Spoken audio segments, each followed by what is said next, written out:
Hey everybody. Hi. Welcome to the Momsplanation.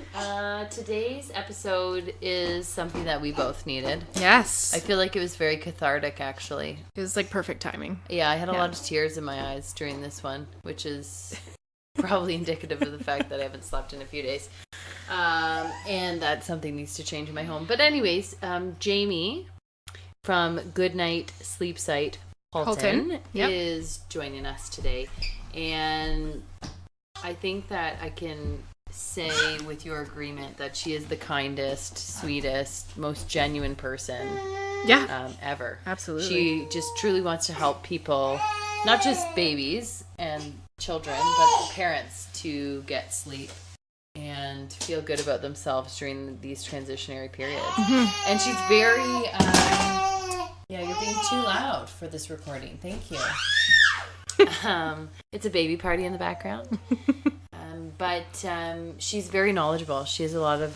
and she answered a ton of questions for us. A ton of questions for us. Yeah. And debunked some sleep myths. And it was a good chat. Really good chat. Yeah. I think everyone who has young children at home should give it a listen. Because she's got a lot of good stuff to say. So thanks for listening, guys. We hope you enjoy it. And if you have questions for Jamie after you listen to this podcast, we will have her website and all of her social media handles available on our social media sites as well as on our website. So thanks for listening. Thanks, guys. You're listening to the Momsplanation. Real life, real moms, real talk. Hey, everybody. Hi. Welcome to the Momsplanation podcast. Today we have a fabulous guest and a very appropriate guest because of our current life circumstance. Yeah. Jamie is here. Welcome. Thank you. Thank you for being with us. Thanks for having me. I say that it's appropriate because the sleep situation in our house currently is terrible, and same with Emily. Mm-hmm. Right? Last couple of nights, terrible. Yeah, terrible. It's hard ages, right? Yeah. Like, do you find you go through ups and downs? Yeah. Like, she's 9 months now? She's 11. Oh, 11 months. Yeah, so I'm Okay. thinking now she's going through that... regression? Well, those were before. I think now is the separation anxiety. Okay. Because I used to be able to just rock her and she'd be like dozy. I'd put her in her crib and she'd go out. Now the second I put her in, she's like, bah! Wide awake. Okay. Yeah. Yeah. Yeah, my situation is very different. Yeah. And very... I mean, I have 4 kids. You think I would have it figured out by now, but the truth is, They're like, all I just different, don't. though. Yeah. They're all different. Yeah. So you have 2 boys. I do. So you don't have sleep issues now? No. Because they're older. They're good. How old are they? They're 7 and 4. Okay. But, I mean...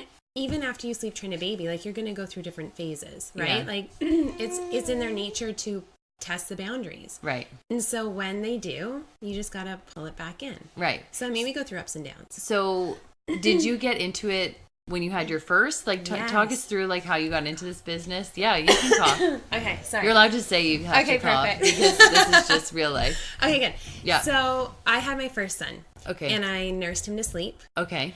And rocked him to sleep. Okay. And I loved it, and it worked, and it was fine. Okay. For how long? Until he was about 9 months. Okay.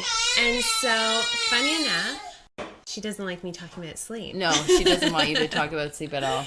So, funny enough, around 9 months, he was doing, it was actually almost 7 years ago now. Okay. So, not quite, close to 9 months. Okay. He was doing 38-minute naps. Okay. And I thought that was okay. Everything I read said babies need at least an hour. Okay. So I was like, oh, my baby's fine. He doesn't need that. He has 38-minute naps, and he's like awake and ready to go. And I mean 38 minutes to the dot every time. Really? Every time. Wow. Okay. And so I had a group of friends who were going to a local meetup, and Alana, who is the founder of Goodnight Sleep Site, was speaking there. Okay. And I was like, I'll go meet up with my friends. I think I'm doing okay. Like, he's happy, I'm happy. It's fine. Was he sleeping through the night at this point? No. I was nursing him back to sleep 3 or 4 times. Okay. Maybe even 5 times a night. But it was like 2 minutes and he'd go back to sleep. Okay. And that doesn't seem so bad. It doesn't seem so bad when it's so fast. Yeah. And so, funny enough, that morning, he slept an hour and a half for his nap, and I almost missed this meetup. Okay. But I was like, no, I'm going to go. So I went to the meetup, and I'm sitting there, and I'm listening, and I hear Alana say, naps need to be at least an hour, or your baby's going to be overtired. And I was like, I know this, I've heard this, but my baby's okay. Yeah. Then she went on to say, often when we see wakings before 6 a.m., it's because babies are overtired. And a light bulb went off, and I'm like, oh, because my son was getting up at 5:30. Right. Now, okay. it was the start of spring. It was nice. We would go out for a walk, so it didn't bother me so much. Okay. But the more she talked about it, I'm like, oh, that's what's happening. He's not getting the sleep he needs. Right. He's overtired. We're getting these early mornings. And I started to think about, like, the winter and how bad that would be. Right. So I went home, and I had her information, and I just kind of held on to it, and I continued to nurse to sleep. And then one night it didn't work. So I tried to nurse him to sleep, didn't fall asleep. He was crying in my arms, he was crying in the crib, and I just didn't know what to do. Mm-hmm. So I called her, I reached out to her, and I said, okay, I think I need some help. Like, this is what's going on, and I just don't know what to do. Right. The thing that drove me crazy was all the books I read, and everybody who I talked to said, put your baby down, drowsy but awake. Yes. I could not figure out what drowsy was. My son didn't have a drowsy state. He was awake or he was asleep. Right. And if he was asleep in my arms, when I put him down, he would wake up right away. So I couldn't find that gray area. So I reached out to her and I worked with her. Yeah. And I got my son, like, I signed up for the package. And I remember sitting at the kitchen table talking and coming up with the plan. And I said, okay, so when do we start? And she said, tonight. And I started crying. Like, I was like, I don't know if I'm ready. But I didn't even tell her. Yeah. I just had a sip of my water. I'm like, okay, yes, we'll do it. So that night we started. Okay. And it didn't take very long. Like 2 nights later, my mom called and said, do you want to go to Erin Mills, which is like 15 minutes from here? Yeah. And I said to my husband, I can't go. He's like, why not? I can do this.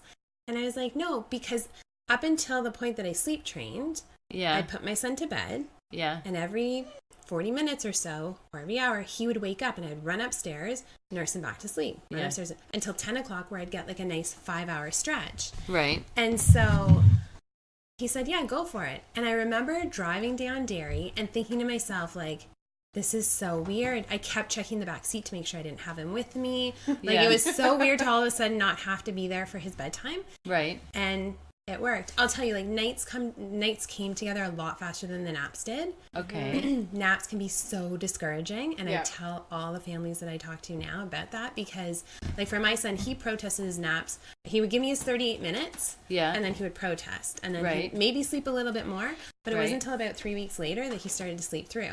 Okay. So once I saw all of this come together, I was hooked. Okay. Like, I was hooked. I wanted to help everybody do this. Yeah. I was doing photography at the time. Okay. And so it was nice because I could book my sessions during his naps. Right. So a lot of people would say, like, how is your son sleeping for 2 hours? And I'm like, well, you need to call this lady. Okay. And so it took about, I think it was close to a year. I'd just message Alana, I'm sure it was annoying, all the time. I'd be like, oh my gosh, like, I feel so bad for this baby. I'm at the grocery store. It's 10:30 and he's crying and I know he's tired and he's just not sleeping. And so I would always message her. So when she decided to grow her business, she reached out to me and said, do you want to do this? And I said, yes. Like, I had been trying to book a coffee with her for like 6 months beforehand. Okay. Because I wanted to do this and I really wanted to work with her. Okay. And so she reached out and said, is this something you're interested in? And that's almost 6 years ago. Wow. So I said yes, and I took the course. Yeah. And it was long, like, it's 6 months. We do an online course. I do my certification through the U.S. and then I do continuing courses with Goodnight Sleep Site. Okay, it's an American company. So Family Sleep Institute is who I was certified through. Okay, and that's American. Okay, Goodnight Sleep Site was started in Burlington by Lana. Right. Okay, and cool. So what I like is we do these continuing education courses every year. We have to maintain our certification. Okay, and what is the certification? So it's how to become a sleep consultant. So we're learning all about safe sleep guidelines. We're learning all the different methods. We're learning about the best times for sleep, the different schedules, the different ages, how to help them through milestones. Like, you're learning it all. Wow. And then with our courses that we take yearly, the safe sleep guidelines are changing all the time. Right. Okay. So we need to be up to date on those. Yeah. And so, I mean, we have to learn the US and the Canadian ones, which can sometimes differ a little bit, but yeah, so that's what we do. That's amazing. And cool. So obviously you used it with your second child once your second child came along. Yes. Yeah. And how have you found it's progressed from when you started in terms of, like, business growth? Yeah. Because I don't know about you, but when I'm on like social media, right, it's the hottest topic in all mommy groups. It's like, is your baby sleeping? Whose baby is sleeping? What kind of sleep doing is this your now? Yeah. Well, so, when I started, I told my parents, I said, so I'm going to be a sleep consultant. And my mom said, oh, what? And so I explained it to her, and she tells me now, she's like, I thought you were kind of crazy. Like, she's like, we'd support you in anything you do, but like someone's going to pay for you to help their baby sleep. Yeah. And I truly think that, like, I remember my mom standing around the green electrical box with the other moms in the neighborhood while we played on the lawn. Yes. And I'm sure that's where they talked about sleep. Oh, Jamie was up last night. So do this. Yeah. Right? Yeah.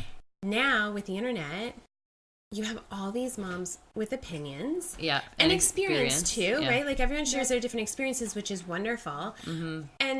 But then the problem with the internet too is you can kind of hide behind the computer, right? Yes. So if you're face to face, you might say to me, like, I co-sleep and that's what I choose to do. And I'm going to say, well, I totally respect your decision. Yes. Like, that's up to you. But on the computer, then you get the... Like, why are you doing that? You shouldn't do that. You're going to probably kill your child. You're going to suffocate your child. Yeah. And it's sad because even the parents who I do work with, the families I work with, like, so many of them have come back to me.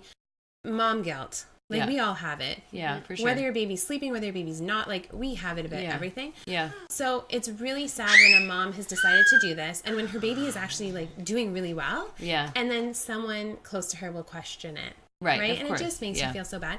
So I just noticed, like, with the internet, I mean, there's so much information. Mm-hmm. There's so much contradicting information. Yeah. And so I always say to families, like, you gotta pick and choose what works for you. Yeah. You do you. Right. Yeah. Yeah, it's amazing how much the topic of sleep has, like, it's huge. I mean, I see it all the time. Every day it's posted on one of the mommies groups I follow. Yeah, and so my family knows, because I've been very vocal with my fourth. He's my worst sleeper for sure. Yeah. My first was a challenging sleeper, and I did the Ferber method. Okay, yeah. I mean, he's 11. That was the thing back then. Exactly. You do Ferber. We still do something similar. Okay. Yeah. So I did Ferber with him. Yes. And it worked because he would soothe himself. Yes. He had an element of self-soothing. Yeah. And then fast forward 3 years later, I had my daughter. Right. And she slept 6.5 hours through the night from the hospital. Yes. So she loved to sleep. So I had her on a schedule. She had her 2 naps in her sleep at night, and it was a dream. And I was like, oh, I could do this. Exactly. And then I had Daenerys, my third, and she was a cat napper. Okay. She would do 20 minutes. Yeah. And like you said, the 38 minutes to the dot, she would do the 20 minutes. Yeah. But it was like throughout the entire day, it'd be like 20 minutes of sleep, like 30 minutes awake, 20 minutes of sleep. And it was just like that for 4 months. Yes. And then something happened around the 4-month mark where she decided, like, going into her crib was a great idea. She didn't want to sleep in our bed anymore. Yeah. And, she would wake sometimes, but it wasn't consistent, and she was mostly sleeping on her own. Good. And that's the thing. Like, for the first 4 months, and we talked about it with your fourth. Yeah. For the first 4 months, there is no rhyme and reason. Yeah. You can't, like, to their sleep, right? Yeah. And you can't sleep train under 4 months. I've had families say that they'll sign waivers if I'll work with them at 12 weeks. I won't do it. They're not ready. Yeah. In the first 4 months, things are still going on. So, well, they're so fresh. It's like they've just been thrust out into this environment that's cold and bright, and they're separated from their security, which is their mother, on a regular basis. And, and it's I can only imagine, like, it would be terrifying, right? And someone said it best. She said to me, it's their transition to stillness. Right. And it really is, right? Like, they've been in you with movement and everything for those first 4 months. Right. Yeah. And we all have a biological clock. It tells us when to be awake, when to sleep. We have melatonin, which is our sleep hormone. And we know that in the first 4 months, that's still happening. It's still maturing for babies. So they're not ready until that 4-month mark. And so I say to families, like, rock them to sleep, nurse them to sleep, all these things. And it's funny because I'll get questions from mother-in-laws and, other older family members saying, like, don't hold your baby. Like skeptics you're gonna spoil your baby. Yeah. And I say, no, for those first 4 months, if they need the help, do it. I do talk about the safe sleep, like the ABCs of safe sleep. So we always suggest alone on your back in a crib or bassinet. Right. But I mean, if you need to help them to sleep, you help them to sleep. after 4 months, it's amazing that you watched her cues. Yeah. Because after 4 months, yeah, that is when you want to start offering the crib for sleep if you're not, and working at lengthening those naps. But under 4 months, it's as tiring and as exhausting as it is. A 20-minute nap is totally normal. Right? Yeah. So, and I always say watch the wake times, 20-minute nap, and then start your clock. And if they're awake longer than an hour and a half, help them again and try to get some more sleep. Yeah. But come 4 months from estimated due date. So, if you've got a premature baby, you got to wait a little bit longer. Right. Then you can start to really work on it and help them sleep. I mean, so with my fourth, just to give this discussion context, he didn't want to sleep at all, really, from the time he was born. Yeah. And, it's, if he was an only child, it would have been more manageable, but because he's the youngest of 4, it was completely unmanageable. Right. And he's finally in a place, like, he's sleeping in his crib right now for a nap, which is great. But the nighttime is still really bad. Yeah. So we're still, and the problem with him is, and I considered the Ferber for him. Yeah. He doesn't have a self-soothe, so what he starts to do is he will wake up. Okay. Like I'll put him down. I put him down at the same time every night. Yeah. So he has his bath, and then 6:30 he's down for sleep. Good. Right. But then sometimes it's like he'll go until 11 and not wake up, or other nights it's like 8:30 he's awake and he's standing at the crib. Yeah. Like he won't lie back down. He's almost 8 months. He's standing. It's amazing. Oh, he's a wild child. So he's standing at the crib and screaming like someone is trying to murder him. Right. And so last night, for example, so his crib is in our room, so maybe that's a bad thing too. You can tell me if he can sense that you're there. Yeah. It's not bad. Some families decide to keep them in there. It's harder to... It's logistics of our house for right now. Yep. Not because I would love to have him in my room. Yeah. But so he won't go back down if he knows that I'm there. Right. But at night when I'm still awake and doing stuff, I can settle him easier and put him back down. But for some reason in the middle of the night, it's like, oh, I know my mother's there. Because he knows you're there. Yeah. So he doesn't want to... But then he won't go back to sleep. Like last night, he was up from the past 3 nights, really, like 2 a.m. He won't go back down. Did you try the Ferber with him? Yeah, but he doesn't have self-soothe. Like so he can. Okay. So babies can. It's not that we're teaching them to self-soothe. Yeah. They can do it. Yeah. But he just doesn't know it yet. Right? He definitely doesn't know. But like he will cry and talking about him and scream. Why is he waking up? Yeah. Yeah. So he will cry and scream for 45 minutes, an hour straight. Like, so I'll give you an example. I decided that I wanted to go to the movies with my oldest son. He's had no alone time with his mother since this baby has been born. So Captain Marvel and the new Avengers was coming out. We hadn't seen Captain Marvel because we never go anywhere because we have these babies. So I'm like, Caleb, we're going. I'm taking you. It's just you and me. It's date night. Nice. Okay. So Daniel, he's like, okay, good. Like, let's do it. You go. I put him down for bed. Fine. Like, the previews had just started, and Daniel texts me, and he's like, he's already awake. He's like, don't worry, I got it. Enjoy the movie. But I didn't want you to text me and ask if he's still sleeping. I'm letting you know he's awake. Yeah. That's it. So I get home from the movie, and he is passed out. Okay. But it took 2 hours of him crying. Daniel couldn't soothe him, couldn't, calm him down. Yeah. He had to basically cry himself. Because it's usually you, right? It's always me. Yeah.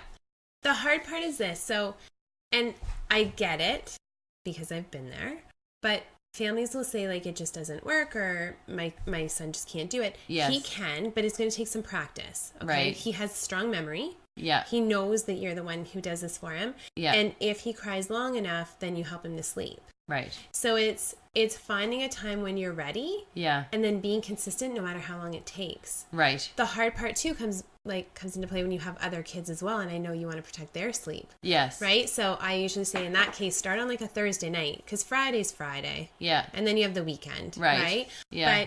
And write down what you're going to do. So if you want to do the Ferber, write down exactly what you're going to do and stick to it. Yeah. What is Ferber? What is this? So I'll let you explain. It's where you check in at different increments of time. So some families will do 5, 10, 15 minutes. Some families will just do 5 minutes all night. And so you say goodnight to your baby, you put them down in the crib awake, and then if they cry that long, you're going to respond at your increments of time until they're asleep. Wow, okay. Yeah, so it's one method. It's one way to do it. Yeah, I've never even heard of it before. Yeah. Okay, that's crazy. Did you do anything? You rock to sleep, right? Yeah, so she slept with me for 3 months. Like, not with me in the bed. I did the bassinet beside. Okay. And then it took probably 2 or 3 nights only, and then she was in her crib, which was great. And we read books, rocked. Yes. And I found what worked with her was just the same routine, right? Yeah. So we would start bathing. Is key. At 7 o'clock, I started rocking, reading books at 7:30. She was usually out by 8, and she's great. She'll sleep from 8 to 8. Okay. So she's wonderful. Amazing. But we had like the sleep regressions, but those would only last 3 or 4 nights, which I was thankful for, because I'm reading they can last like a week to 4 weeks. Absolutely. Which is crazy. Okay. Yeah. But yeah, so recently, this has been the worst, because we had a week straight of just waking up every 3 hours. Right. And nothing would, like, I would rock her, feed her, everything, nothing would work. My husband tried, I tried. And we would let her cry for like 8 to 10 minutes. Sometimes she would go to sleep. Yeah. But other times, last night, this morning she woke up at 3:30. Okay. Is walking new for her? Like, I know. So it is fairly new. So then that's what I was thinking. Maybe her brain's on fire, right? Yeah, and it's because she started to walk at 11 months old. Yes. It could just be the new skill. So who knows? So we often sleep regressions. I spoke to a mom this morning about it. It often happens with new skills. And so I'm getting so many smiles. Hi. You like her. You're going to like her. He's quite the charmer. Yeah, he doesn't know what I'm here to talk about. Yeah. You don't know. No idea. So with sleep regressions, that 4-month sleep regression is usually the first to kick it all off. And that happens because the biological clock has matured. Okay. And so then if they're not getting enough sleep at the right times, then they become overtired. And it's so counterintuitive, but overtired babies have a harder time falling and staying asleep. So I love you're doing a 6:30 bedtime. Yeah. Because that I love the early bedtime. 8 to 8 is working for you. Yeah. So that's good. Yeah. But so that's part of it. Then the other thing we see is these new skills. Yeah. When they are up with us, they are taking in everything. Yeah. Our movement, our words, the toys, everything. So when they're in their rooms and they're shut off from the world, that's when they can practice these new skills. Right. And so they wake up crying. They don't want to be awake to practice, right? But it's like one part of the brain is like, okay, let's do this. Like, now's the time to focus on this. And the other part is like, no, I want to sleep. I'm tired. And it almost becomes this internal struggle. So then they cry. Right. When my son learned how to crawl, I was working in the basement and I heard him cry. So I turned on my monitor. Yeah. I was going to run in because he was sleeping through. Like, it was very out of the ordinary. But I looked on the monitor and he literally was on his forehead and his knees. His arms were beside him, so almost like towards his ankles. Yeah. And he literally crawled like to the end of the crib, turned, crawled back down, turned, crawled back, and laid down. Yeah. And he had been working on crawling. Yeah. And so it's just, he wanted to wake up and practice. Right. In that case, I left him. He went right back to sleep. Right. And that's the best thing you can do with new skills. Like, if your baby's healthy and you know that like she's okay during the day, then try not to introduce new things into the night. So do what you normally do. But I'll have parents who do sort of maybe introduce a feed because, well, maybe they're hungry. But if they didn't need a feed, if she hasn't needed a feed, then don't feed, right? Yeah. Right. Help her back to sleep. And I mean, if it happens one night, go in, check on them. If it happens again the next night, I personally wouldn't go in because I would think it's a new skill or something, but I do this, right? Like, I have this experience with all these families I work with. Yeah. So I tell my families that I work with, you can go in 2 nights in a row, but night 3, don't go in. Try if you can just to let your baby go back to sleep. Right. If you're not comfortable with just not responding at all, then do what you normally do. Don't start doing things different. And if you do this, it's okay if it works for you, but don't come down and watch TV. Don't turn on lights or anything. You don't do that? Okay, so just check it. I always keep it dark. Keep it. I always say to families, I know it's tempting, and especially if your baby's not sleeping, well, might as well get up and do something, right? Yeah. But really try to keep it dark. Try not to talk. No, like he has a soother and sometimes I lose it. Yeah. Like because he chucks it out of the crib. Yes. So I'm like doing like the all fours. I'm like looking for it in the dark, right? Exactly. And so sometimes I have to turn on like my for phone light sure. to find it. But I know as soon as the light comes on, he sees it. And he's like his head is going like, where's that light, right? Yes. So I don't take him. No, exactly. Yeah, I have never had so much challenge with sleep from a child. Ever, and it's debilitating, right? It is. And so I can see how people would be, you know, really, like, even for me, like it's really, I panic because I don't know how to help him, right? Or I feel like I don't know how to help him because all of the things that I used before, all the tools that I have in my tool belt, don't work for him, exactly. And then you can see, like, I think he's very sweet and cute and I love him so much. And so when he cries so hard, I can't. Like, I could cry now because it breaks my heart when he cries so hard because I just don't want him to cry. No, I totally and I don't. Get it. And, you know, like you go. So to your point of what you said about access to information, it's like I started reading articles about Cry It Out. Yeah. And how damaging it is to their psyche and their psychological well-being later in life. So I'm thinking like, oh God, like I don't want to harm him at all. That. So, and he doesn't seem to be able to self-soothe. Yeah. So, like, what am I going to do with this child? And that's the hard part because you have to look at the sources of those articles. Yeah. Right? Like, a lot of it is opinion. Yeah. You know, I can send you some information that tells you it doesn't. Right. And I find that when someone's having a hard time with it, it's easier to find things to support not doing it. Yes. Right? Not that you're searching out reasons not to do it. Yeah, for sure. Yeah, yeah. And, you know, we had to do a lot of research in this with our course. Yeah. And there is nothing that proves that it damages kids. Yeah. Now, I did this 7 years ago with my son. Right.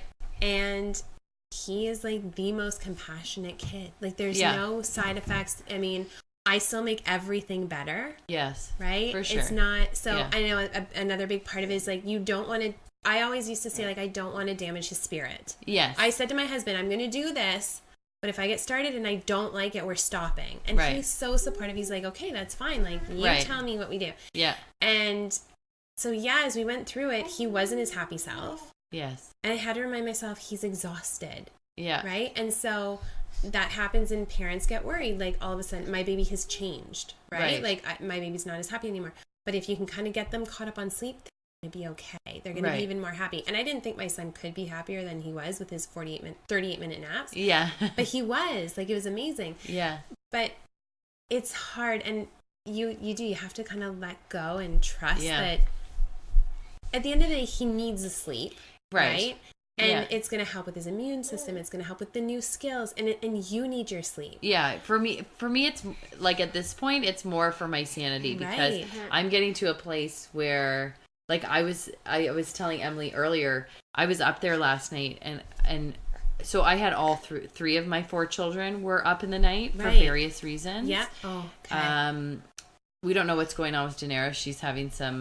She's waking up and we don't know why. Okay. Anyways, that's a whole other story. But I was up there and I'm thinking like, I just want to die. Like, I can't do this. Why did I have all these kids? Like, I can't continue like this. It's so hard in the middle of the night. It is so hard. Especially when you're the one everyone wants. Yeah. It's lonely in the middle of the night. Oh, yeah. Right? Like, our husbands or partners have to sleep because they're working. And stuff like that. Well, and he, like, we're in the situation where he's, like, on mornings he knows he has to be up early and out of the house. Right. Like, today, he sleeps on the couch because he's like, I can't sleep in our room because the baby's there and he's waking up and he's, so loud. And that's the thing. So, he can sleep. He really can. Yeah. And it just takes some work. He can do it. Like, are you listening? I have no doubt about it. He's giving me smiles. You're gonna sleep. He can do it. Like I have no doubt about it. But it is scary. Yeah. And I say this to moms all the time. Like when I do my consultations, the majority of times it's the moms I talk to. Yeah. Sometimes the dads join in on the call. And I say to them, like, I realize, like, I'm asking you to trust me and you don't know me. Right. And that's a huge ask. Yeah. But I would never I mean, and again, they don't know me, so they don't know this, but I would never suggest something that I think is going to harm a baby. Yeah, right. And you've been doing this for how long? Yes, like you're seeing it work. Like it works. Yes, it works if you're consistent. Consistency is key. So a lot of families will try on their own. Like you don't have to use a sleep consultant. You can do this on your own. But you have to give it time. So a lot of families will try for one night and say, I'm done. Yep. And I get it because it's hard. It's hard. I had a client last week and they said to me, this is way harder on us. And we know it's harder on us than it is on the baby. Yeah. But we're not sure we can do it. And I was like, I get this. Like, I totally get it. Because you're going from, our natural instinct is to stop all tears. Yes. Right? We do everything we can to provide for them. Yeah. And now it's like you have to step back.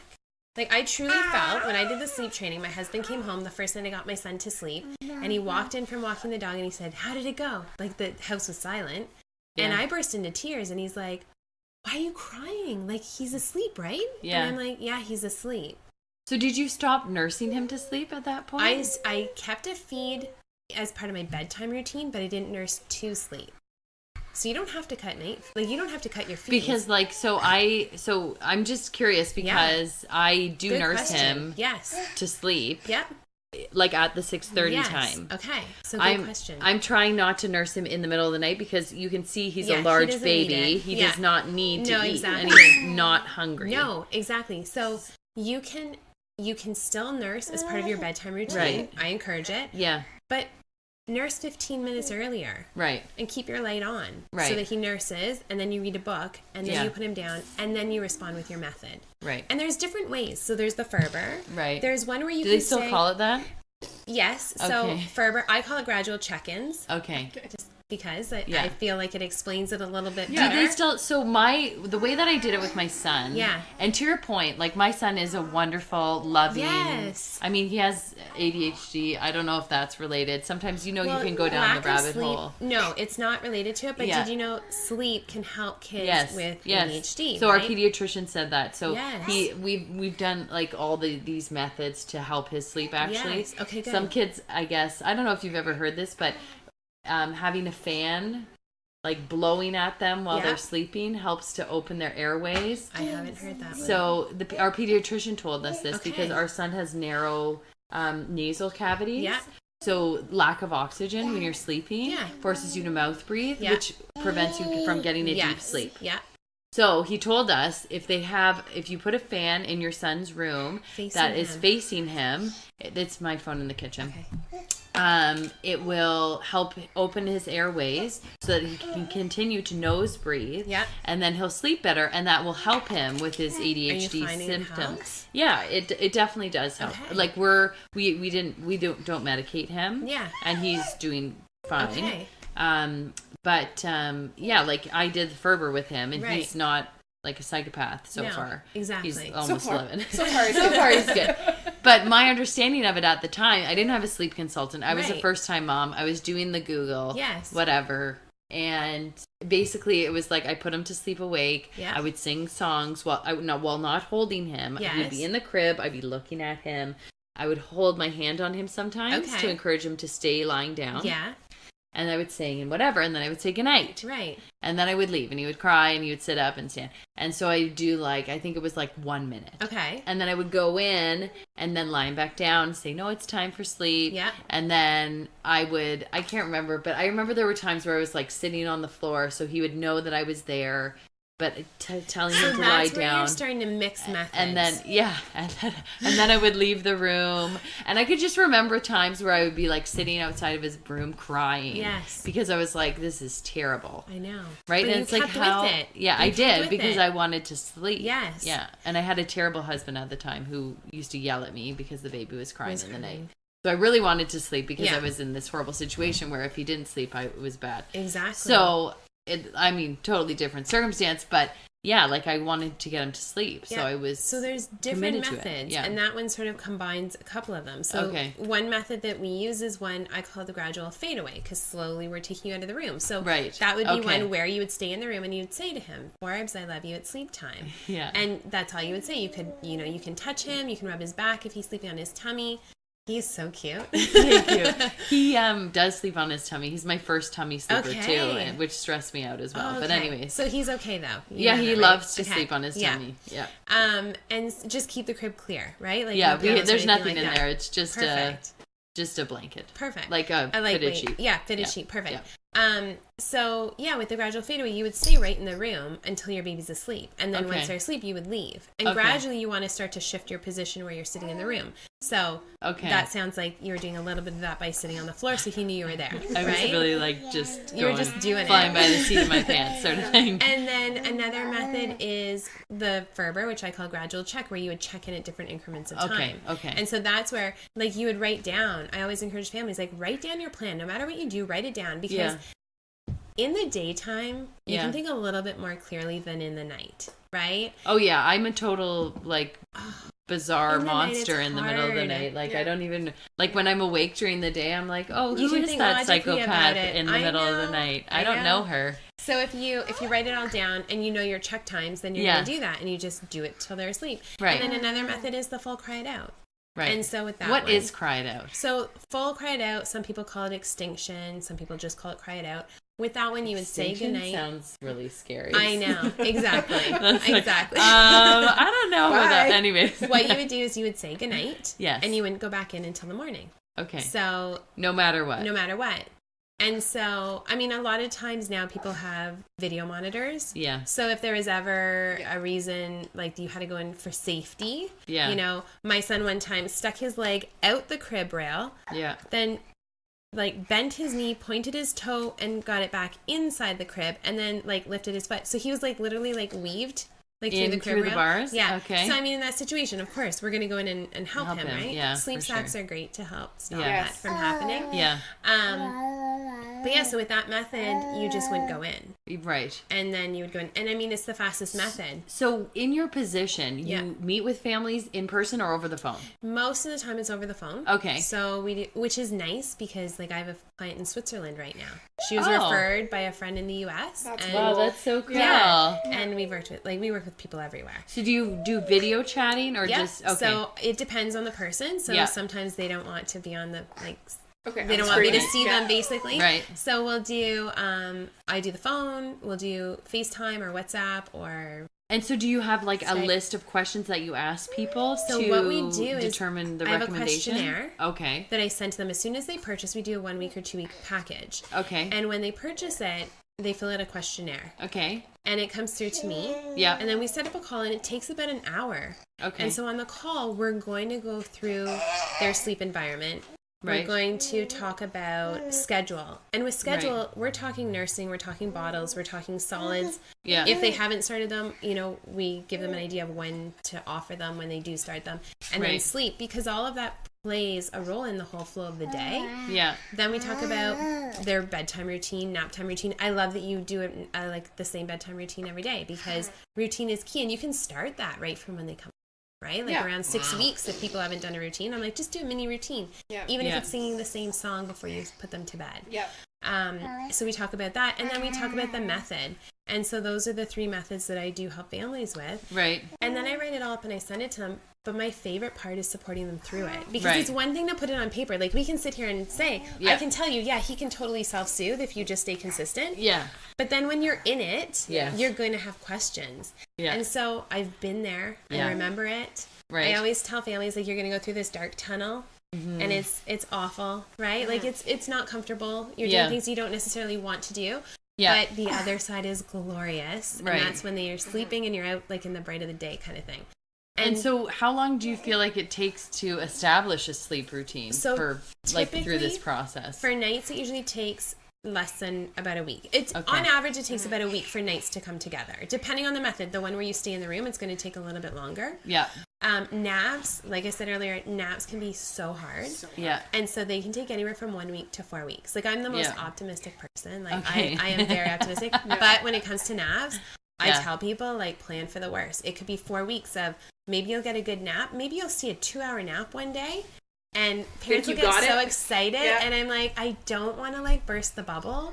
Yeah. But just remember, we could see a 20-minute nap tomorrow. Yeah. Right? So we celebrate those little... The wins. Yeah. The small victories. And then we just keep in the back of our mind, it can take some time. But that's what I like about our support, because I'm there, like I say, you know, we check in often. Right. And so we don't get sick of questions. You know, we're here to reassure. We're here to explain why we do things. I had a mom who texted me with our 2-week package. There's texting. Okay. And she texted me the exact same question twice a day. Really? About naps. Yeah. And she said to me, every time I talk to her, she's like, I'm sorry. I know it's annoying. I'm like, it's not annoying to me. Like I've been there. I know how hard naps are, so it doesn't bug me. Yeah. And so for a lot of people, they say it's the accountability. They know I'm going to be asking. Right. Right?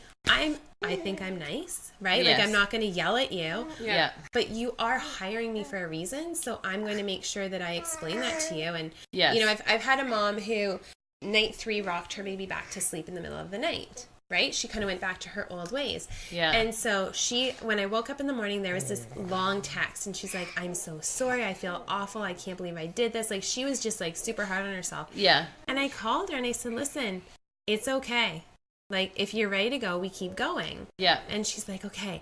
And so she said to me she didn't do it again because she knew she'd have to text me again. And tell me about it. So when she was tempted, it's the accountability, right? Right. And and I just I'm here to remind families what their goal is, right? And why what they're doing, if it's not going to help get to that goal, I'm going to explain it. I'm going to tell you why, right? So I think the support is key. I really For sure. Yeah, I could see that. Yeah, I could see that.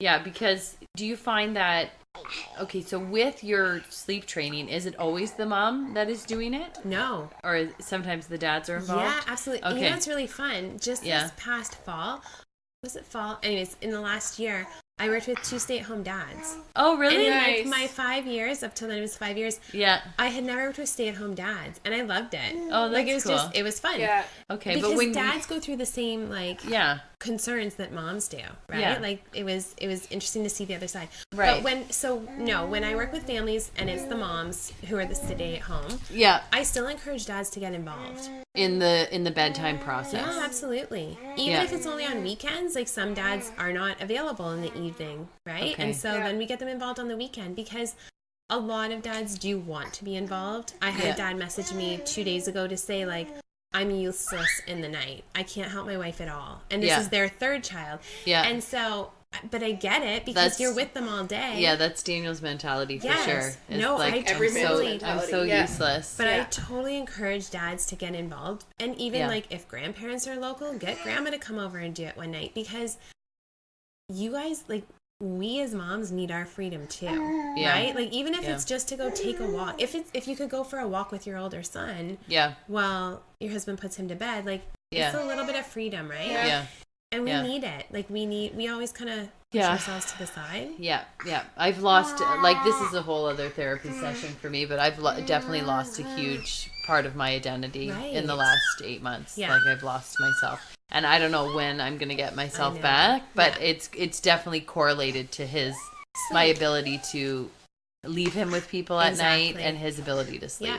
And so I know I'm not alone. I know there's a lot of people out there that, go through the same thing. So I don't know if you're comfortable sharing, like, so people who are listening, if they're interested in your services, how do they get in touch with you? What do the packages look like? What is that? How does that break down? So on Instagram, I'm at Goodnight Halton. Okay. I will give But you don't service just the Halton area. No, exactly. The world. I help everyone. I help anyone, anywhere. You're right. Any time zone. We can work on that. Okay, awesome. But the reason we have our regions is for like setting up seminars and speaking engagements and things like that. So I do a lot of like in-person clinics. So I have some in Oakville, Burlington, and Milton. Right. And so I'll give you the link to my website if you want to put it up. Yeah, we will. On Facebook, I'm Goodnight Sleep Site Halton. Yep. And on most Sunday nights, I do like a free clinic from 8 till 9. At Snugglebugs, right? This one is on Facebook. Oh, on Snugglebugs, Facebook. I'm there at 11. Once a quarter. It's at 11 though, right? It's at 10 a.m. Okay. I have no idea what's happening. It's okay. 10 a.m. So I'm there on May 21st, whatever the Tuesday is after the long weekend. The Milton location. Yeah, the Milton location. Yeah. So I do a free initial consultation. Yep. There's no pressure. I'm happy to hear what's going on, explain how I can help, answer any questions. Right. Because again, we know that there's things that people believe about sleep consultants and about the whole training process. Right, so I'm happy to answer all of those. Right. And so you can sign up for that through my website, which I will send to you. Okay. Or message me on Instagram. And so, yeah, we have the 1 week and 2 week package. Yeah. Like I said, so... Does it ever go beyond 2 weeks? So it can. Okay. Because I was thinking 2 weeks is a really short period of time. Okay, so I'm already signed up. Yeah. So this is what happens. At the end of 2 weeks, naps might not be perfect. Yes. Right? But you will be well on your way. Jamie, he could stay up all day. If he slept through the night, I wouldn't even care if he was up all day. But he would so at the end of the 2 weeks, if naps aren't perfect and it's just a matter of practice, then I'm going to say to you guys, go. Yeah. This is what you need to do. When we work together, I really work to make the families know what's going to happen next. So in a few months, you're going to start to see wakings. Around a year, you're going to start to see skipping of a nap. Right. This is what you do. Yeah. Around, a year and a half, this is when we go to one nap, this is how you do it. Yes. So I really work to help families know what to come, right? So when we finish together, I always say, listen, go and do this. You need to do this, this, and this. Okay. If you are consistent, it's going to fall into place. If it doesn't, you're going to send me a message. Right. It usually falls into place. Right. Right? Okay. It's just those naps that are kind of left over. Yeah.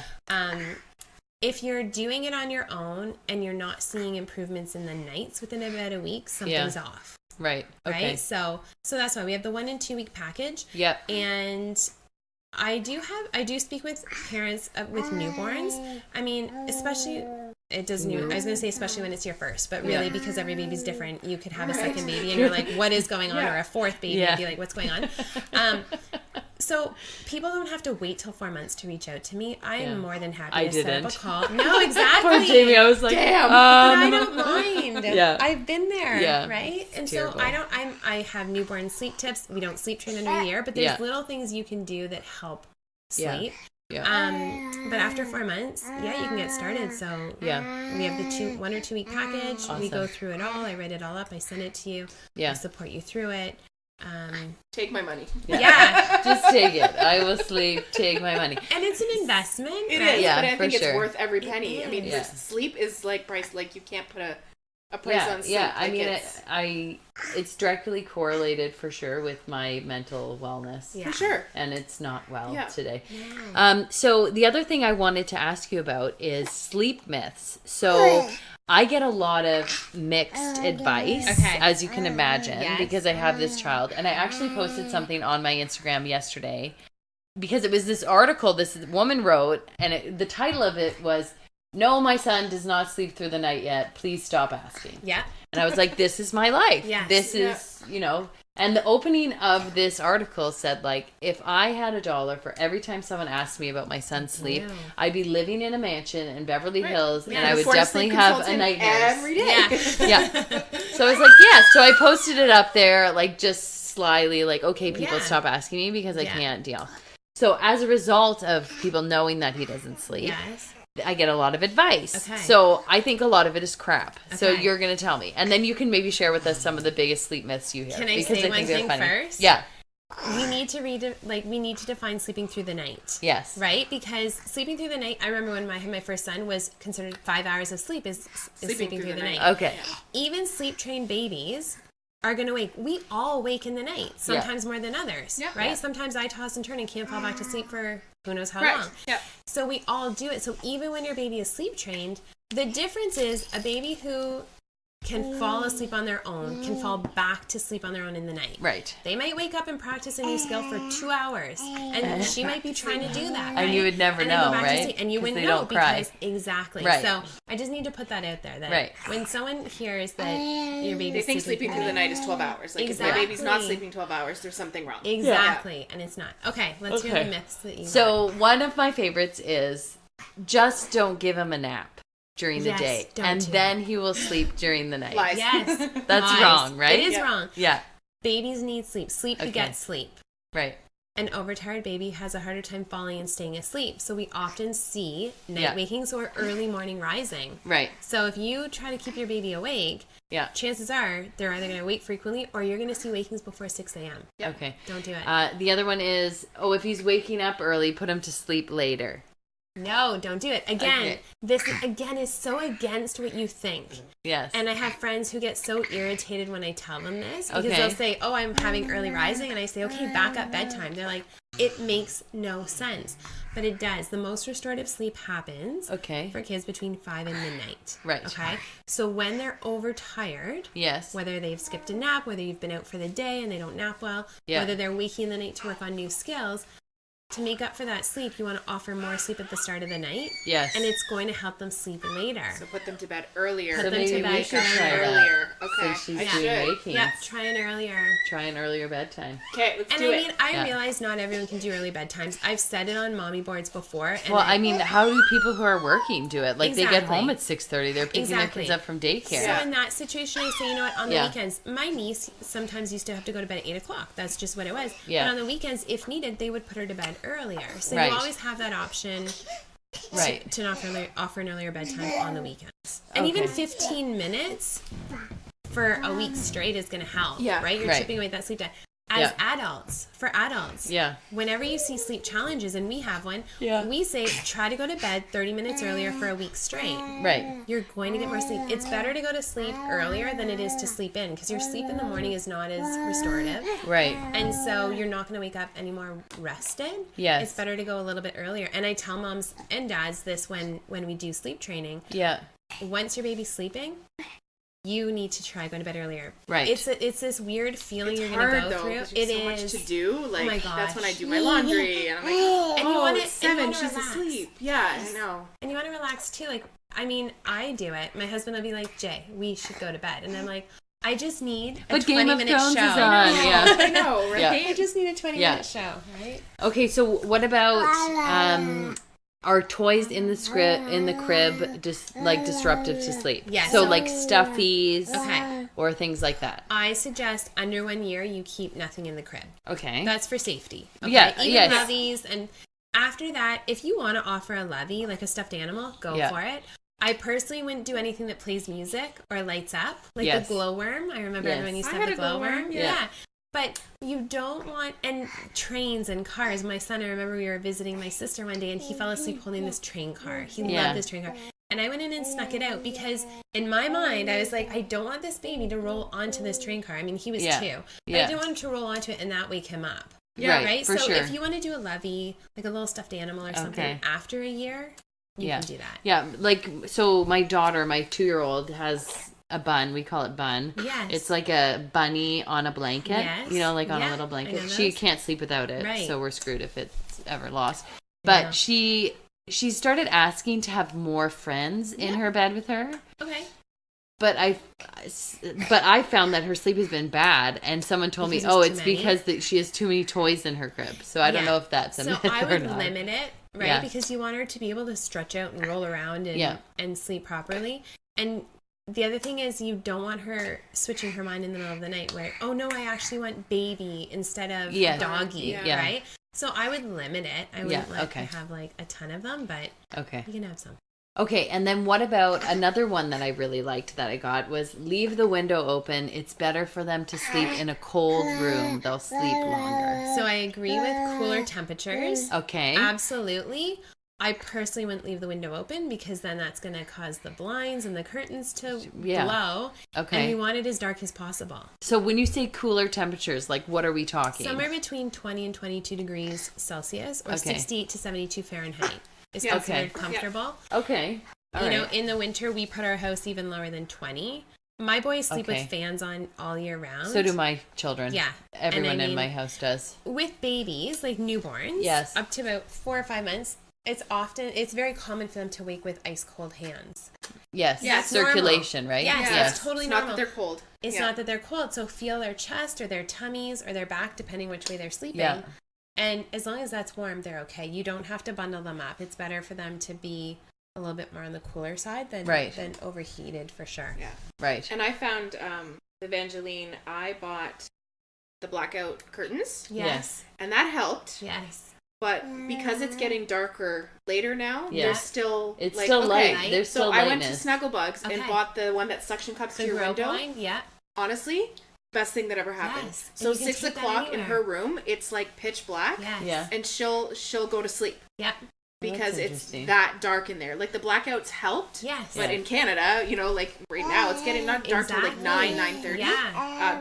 I think it was like $70. It was the best $70 I spent. It's nice because you can take it when you travel. Yes. But like if you have multiple windows in the room, you need multiple. So I'll tell you. So then so many. Yeah, but there's other options too. So I love at IKEA they have those accordion paper blinds people get when they first move into houses. Yes. Yeah. So Home Depot sells them, Walmart sells them. I like the black one. Yeah. And they're under $10 and you can just cut it to the window size. Yeah. And you just double side tape it into your window frame. But I really like IKEA's because it almost has this like fabric backing to it. Okay. And still under $10. And you double side tape it into the window frame. Now we had to add a little bit of tape to ours. Yeah. But it Velcros at the bottom, which I like. Oh, smart. So it that's keeps so it nice cool. and tight. Yeah. And then our room I use these temporary blinds. And the nice things with these is, again, if you were to go to a cottage or something, you could take it with you. We used to stay at my brother-in-law's, and in one room we would hang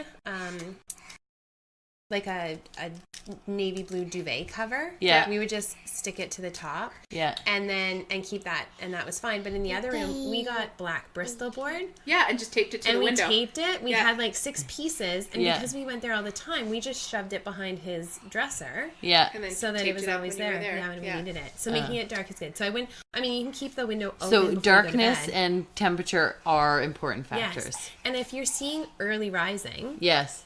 Like the sun, not quite yet, but before long, it's going to be coming up at like 5 a.m. That's right. Yeah. And so the thing is the sun tells our body it's time to wake up and tells your melatonin to stop, like to turn off. Right. And so we want to keep it nice and dark so that you're not seeing those early risings. Right? We're tricking their body into thinking it's still nighttime. Yeah. I'm taking mental notes. Yes. Are there any myths that you hear a lot other than the ones that I've brought up? Like Dream cereal. feeds?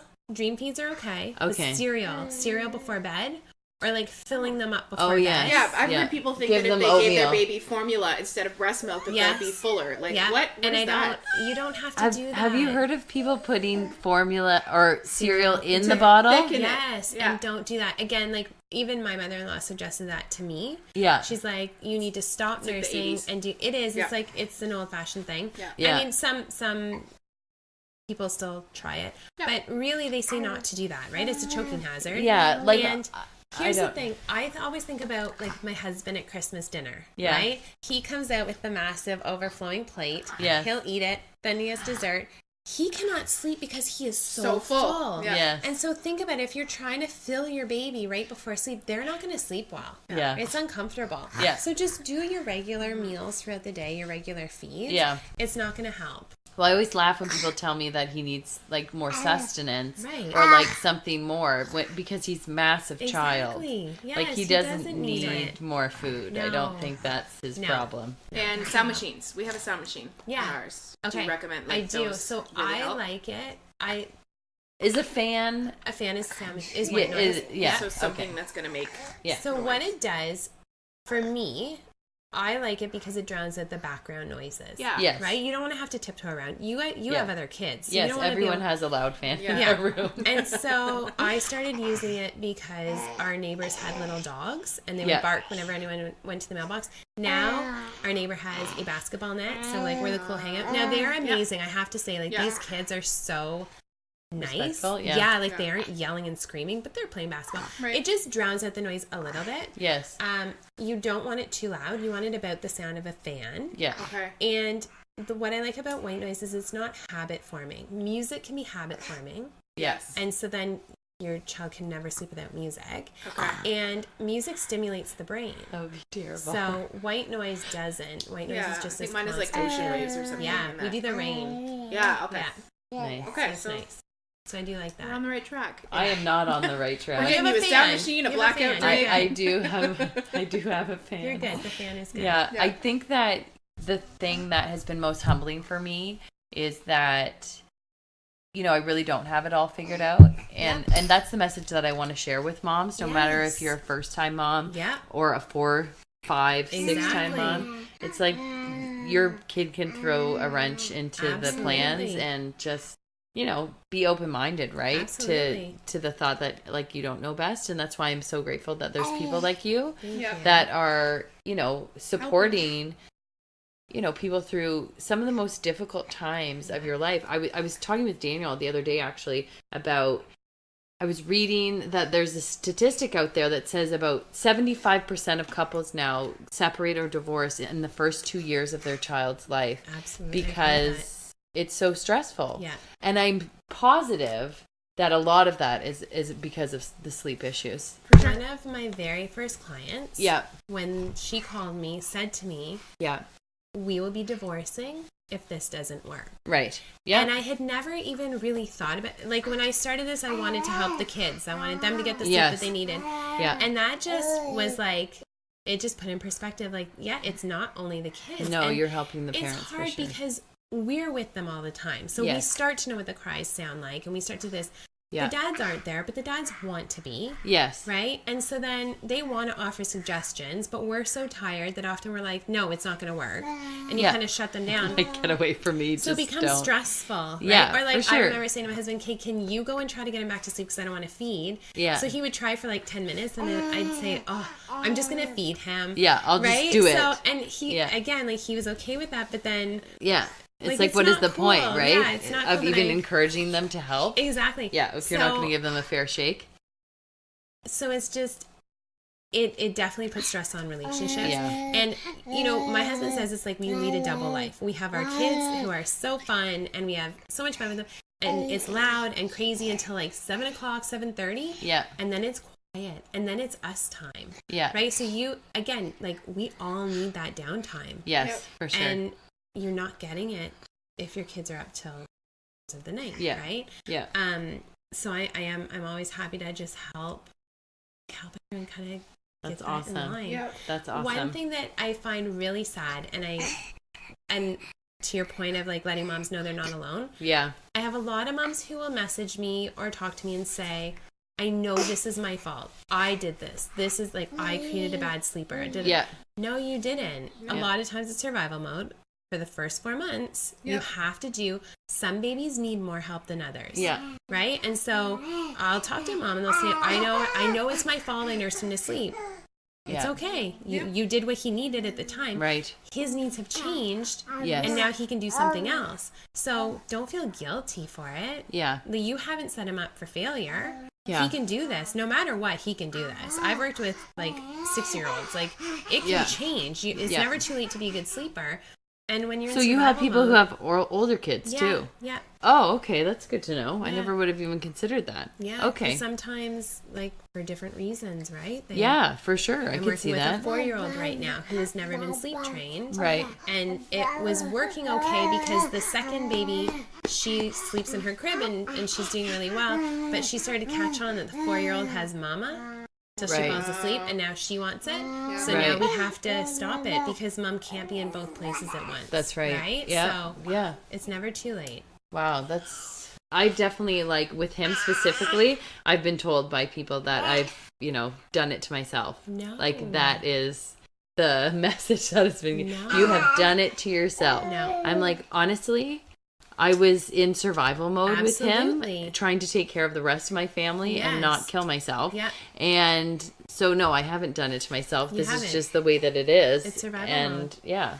Sometimes for health reasons. Like, I remember saying to my husband, I'm just going to feed him to sleep because I can't get sick. Because he had just started a new job. He couldn't take time off if I was sick. Yeah. So I was like, it's the fastest thing. Now I know that after 4 months, you can help them get on this great sleep, like get everyone the rest that they need. Right. So that they don't get sick. So they have a better immune system. Yes. Yeah. And it's amazing, too, what skills start to happen when they have the rest that they need. Yeah. When they're comfortable in their crib. Yeah. Because then they're gonna practice so much in the crib. Yeah. So that's good. Well, he's sleeping in his crib now, so that's that is very good. That's very good. Yep. He doesn't want to sleep with me anymore, which is good. Yeah, he wants to sleep in his crib. And he wants to go, right? So it is safer for him to be in the crib so he can move around and pull to standing and that kind of thing. Yeah. So it's really good. Yeah. Now we just got to get him. Yeah, to actually when you're ready, sleep through. Yeah. Daddy should have stayed and listened to you talk, because then he would have been like, sign us up. Yeah. We need you today. He can listen Just back take to this it. later. Yeah, exactly. Thank you so much. Thanks for having me. I really appreciate it. I think helpful. it's such an important topic that people don't, talk about, I think, in a productive way. Because even for me, as someone who's struggled with this child, everything that I've read is so all over the place that it is not productive for me. And I can't imagine how it's productive for someone else. Yeah. And I know that these groups come together with a good intention. Absolutely. However, even with the breastfeeding group, I never find anything helpful. Right. Like, it's so many mixed messages that it's so unproductive for me that it's like I can't, and I don't even offer experience or support anymore, because it's like, Susie and Brenda and, Patricia over there, like, they're all saying different things. Exactly. So it's like, I just am not even going to bother. So I really appreciate you taking the time and chatting with us. And we will put her website up on our Instagram and on our website, so you can check her out. Goodnight Halton? Goodnight Sleep Site Goodnight Halton. Sleep Site Halton. Yes. Okay. And you're on Facebook, same name, right? Yeah, exactly. Facebook, and then Instagram. Goodnight Halton. Awesome. Yeah. Thanks, Thank Jamie. you. Thanks for having me. Have a great day, guys. Thanks for listening. Get some sleep. Bye. Bye.